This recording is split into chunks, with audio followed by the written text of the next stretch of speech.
It is my honor to present the Chief Justice of the United States, John G. Roberts, Jr., who will administer the presidential oath of office. Everyone, please rise. Thank you, Senator.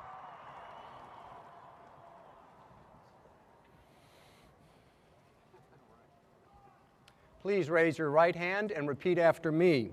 I, Barack Hussein Obama, do solemnly swear I, Barack Hussein Obama, do solemnly swear that I will faithfully execute that I will faithfully execute the office of President of the United States the office of President of the United States and will, to the best of my ability, and will, to the best of my ability, preserve, protect, and defend preserve, protect, and defend the Constitution of the United States. the Constitution of the United States. So help you God. So help me God. Congratulations, Mr. President.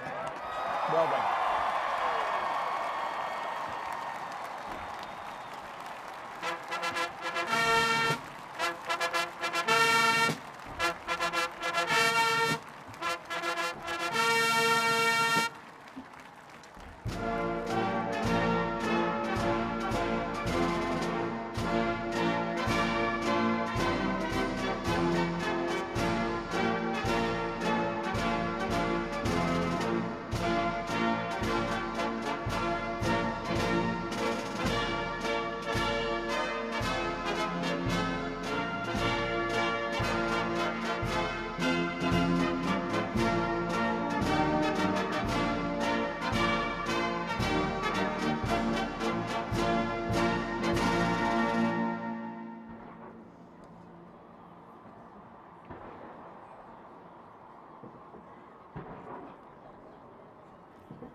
Ladies and gentlemen, it is my great privilege and distinct honor to introduce the 44th President of the United States of America, Barack H.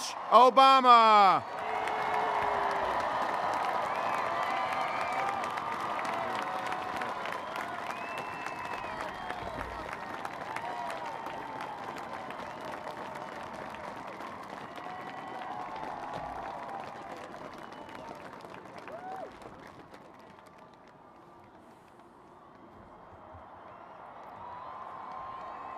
Thank you.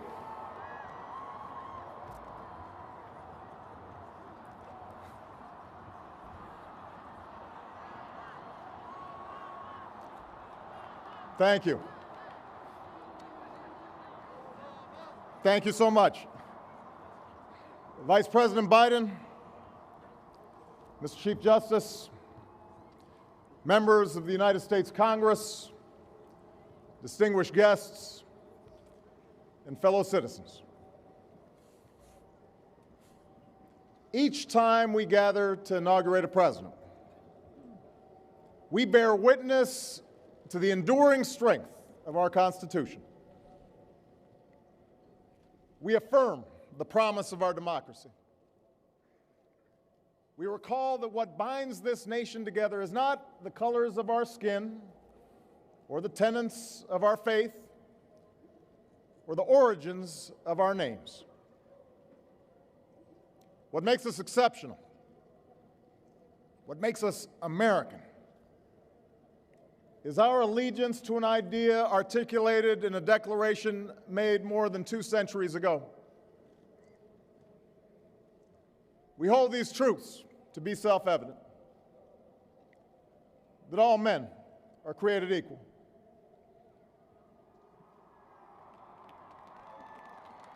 that they are endowed by their Creator with certain unalienable rights,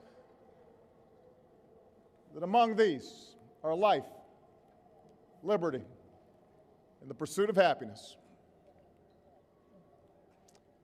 Today, we continue a never-ending journey to bridge the meaning of those words with the realities of our time. For history tells us that while these truths may be self-evident, they have never been self-executing. That while freedom is a gift from God, It must be secured by his people here on earth. The patriots of 1776 did not fight to replace the tyranny of a king with the privileges of a few or the rule of a mob. They gave to us a republic, a government of and by and for the people, entrusting each generation to keep safe our founding creed. And for more than 200 years we have. Through blood drawn by lash and blood drawn by sword, we learned that no union founded on the principles of liberty and equality could survive half slave and half free. We made ourselves anew and vowed to move forward together. Together we determined that a modern economy requires railroads and highways to speed travel and commerce, schools and colleges to train our workers. Together we discovered that a free market only thrives when there are rules to ensure competition and fair play. Together we resolved that a great nation must care for the vulnerable and protect its people from life's worst hazards and misfortune. Through it all, we have never relinquished our skepticism of central authority, nor have we succumbed to the fiction that all society's ills can be cured through government alone. Our celebration of initiative and enterprise, our insistence on hard work and personal responsibility, these are constants in our character. But we have always understood that when times change, so must we. That fidelity to our founding principles requires new responses to new challenges. That preserving our individual freedoms ultimately requires collective action. For the American people can no more meet the demands of today's world by acting alone than American soldiers could have met the forces of fascism or communism with muskets and militias. No single person can train all the math and science teachers we'll need to equip our children for the future, or build the roads and networks and research labs that will bring new jobs and businesses to our shores. Now, more than ever, we must do these things together as one nation and one people.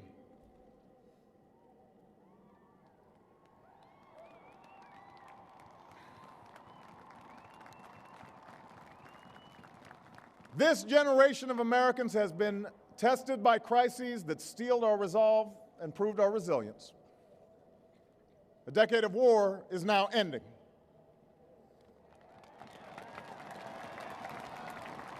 An economic recovery has begun.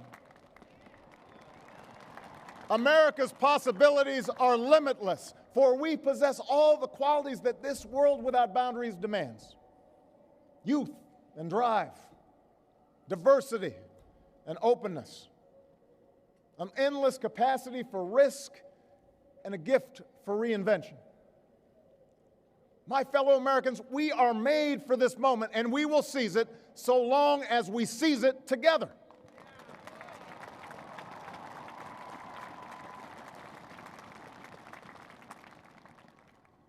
For we, the people, understand that our country cannot succeed when a shrinking few do very well and a growing many barely make it. We believe that America's prosperity must rest upon the broad shoulders of a rising middle class. We know that America thrives when every person can find independence and pride in their work, when the wages of honest labor liberate families from the brink of hardship.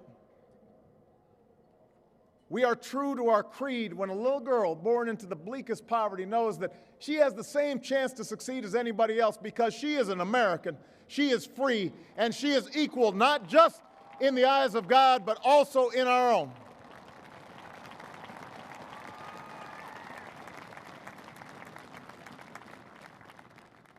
We understand that outworn programs are inadequate to the needs of our time. So we must harness new ideas and technology to remake our government revamp our tax code, reform our schools, and empower our citizens with the skills they need to work harder, learn more, reach higher. But while the means will change, our purpose endures. A nation that rewards the effort and determination of every single American. That is what this moment requires. That is what will give real meaning to our creed. We, the people, still believe that every citizen deserves a basic measure of security and dignity. We must make the hard choices to reduce the cost of health care and the size of our deficit. But we reject the belief that America must choose between caring for the generation that built this country and investing in the generation that will build its future.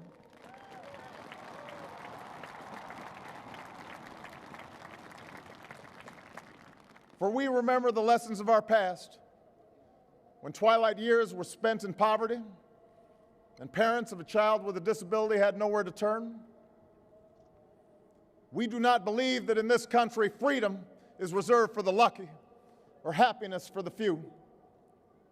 We recognize that no matter how responsibly we live our lives, any one of us, at any time, may face a job loss or a sudden illness or a home swept away in a terrible storm.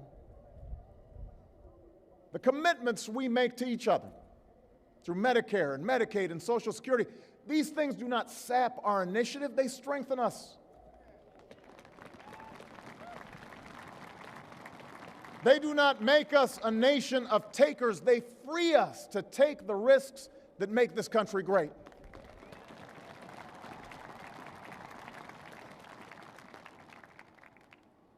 We, the people, still believe that our obligations as Americans are not just to ourselves, but to all posterity.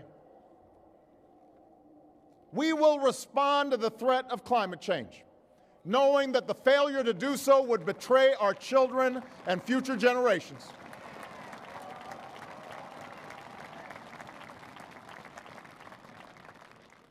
Some may still deny the overwhelming judgment of science, but none can avoid the devastating impact of raging fires and crippling drought and more powerful storms. The path towards sustainable energy sources will be long and sometimes difficult. But America cannot resist this transition. We must lead it. We cannot cede to other nations the technology that will power new jobs and new industries. We must claim its promise. That's how we will maintain our economic vitality and our national treasure. Our forests and waterways, our croplands and snow-capped peaks. That is how we will preserve our planet, commanded to our care by God. That's what will lend meaning to the creed our fathers once declared.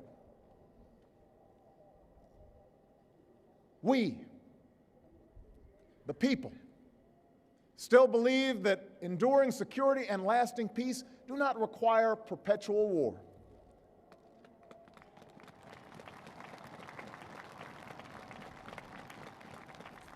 Our brave men and women in uniform, tempered by the flames of battle, are unmatched in skill and courage. Our citizens, seared by the memory of those we have lost, know too well the price that is paid for liberty. The knowledge of their sacrifice will keep us forever vigilant against those who would do us harm. But we are also heirs to those who won the peace and not just the war, who turned sworn enemies into the surest of friends, and we must carry those lessons into this time as well. We will defend our people and uphold our values through strength of arms and rule of law. We will show the courage to try and resolve our differences with other nations peacefully, not because we are naive about the dangers we face, but because engagement can more durably lift suspicion and fear. America will remain the anchor of strong alliances in every corner of the globe. And we will renew those institutions that extend our capacity to manage crisis abroad. For no one has a greater stake in a peaceful world than its most powerful nation. We will support democracy from Asia to Africa, from the Americas to the Middle East, because our interests and our conscience compel us to act on behalf of those who long for freedom.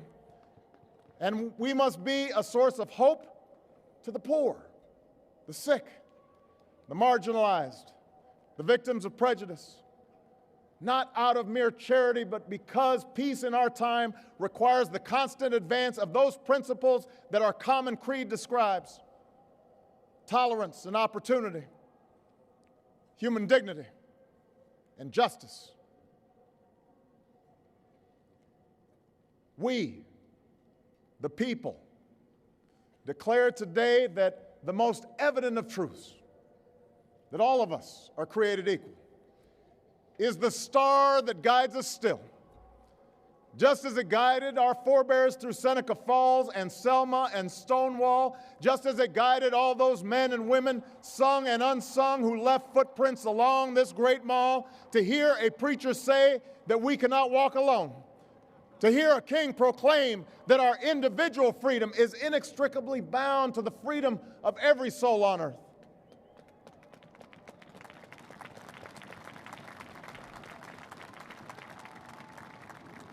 It is now our generation's task to carry on what those pioneers began. For our journey is not complete until our wives, our mothers, and daughters can earn a living equal to their efforts.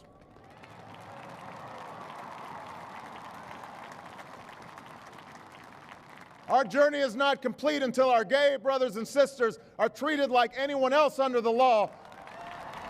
For if we are truly created equal, then surely the love we commit to one another must be equal as well. Our journey is not complete until no citizen is forced to wait for hours to exercise the right to vote.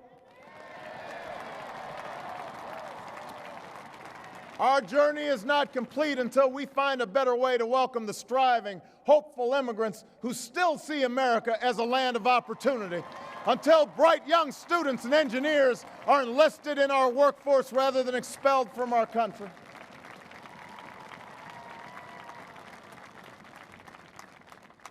Our journey is not complete until all our children, from the streets of Detroit to the hills of Appalachia to the quiet lanes of Newtown, know that they are cared for and cherished and always safe from harm. That is our generation's task, to make these words, these rights, these values of life and liberty and the pursuit of happiness real for every American. Being true to our founding documents does not require us to agree on every contour of life. It does not mean we all define liberty in exactly the same way or follow the same precise path to happiness. Progress does not compel us to settle centuries-long debates about the role of government for all time, but it does require us to act in our time.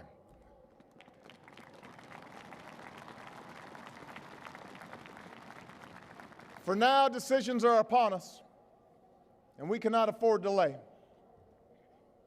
We cannot mistake absolutism for principle, or substitute spectacle for politics, or treat name-calling as reasoned debate. We must act. We must act knowing that our work will be imperfect. We must act knowing that today's victories will be only partial, and that it will be up to those who stand here in 4 years, and 40 years, and 400 years hence to advance the timeless spirit once conferred to us in a spare Philadelphia hall.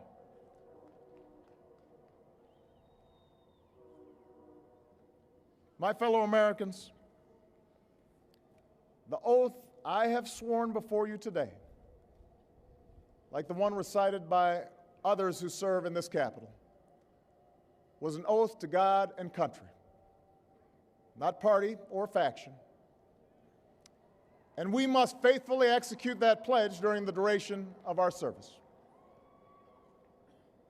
But the words I spoke today are not so different from the oath that is taken each time a soldier signs up for duty or an immigrant realizes her dream. My oath is not so different from the pledge we all make to the flag that waves above and that fills our hearts with pride. They are the words of citizens, and they represent our greatest hope. You and I, as citizens, have the power to set this country's course. You and I, as citizens, have the obligation to shape the debates of our time, not only with the votes we cast, but with the voices we lift in defense of our most ancient values and enduring ideals. Let us, each of us, now embrace with solemn duty and awesome joy what is our lasting birthright. With common effort and common purpose, with passion and dedication, let us answer the call of history and carry into an uncertain future that precious light of freedom. Thank you, God bless you, and may He forever bless these United States of America.